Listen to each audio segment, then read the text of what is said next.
నాయుడు ఎప్పుడు అన్పార్లమెంట్ మాట్లాడే అధ్యక్ష.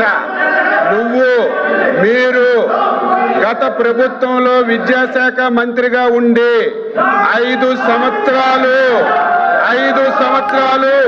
19, 20, 21, 22, 23, 24 అని 5 సంవత్సరాలు లక్షల మంది యువకులను అధ్యక్ష డిఎస్సి పెడతామని చెప్పి ఆశ చూపి డిఎస్సి పెట్టలేదు.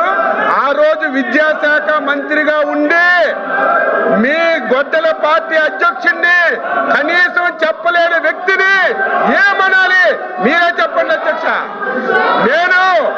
నేను కట్టుబడి మీరు ఎరువులు అంటున్నారు, వ్యవసాయం అంటారు. దేని మీదైనా ఈ 2 సంవత్సరాల్లో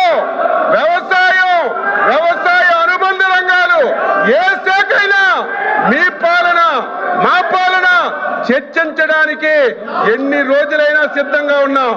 దద్దం అనేది అన్పార్లమెంట్ అయితే చెప్పండి అధ్యక్ష. దద్దం అనేది అన్పార్లమెంట్ అయితే చెప్పండి, క్షమాపణ చెప్తాను, నాకేం అభ్యంతరం లేదు. చేతకాని వాళ్ళని దద్దమ్మలు అంటారు. మీరు విద్యాశాఖ మంత్రిగా ఉండి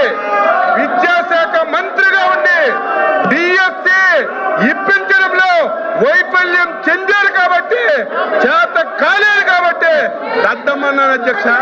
ఇది అన్పార్లమెంట్ కాదు. అన్పార్లమెంట్ అయితే చెప్పండి.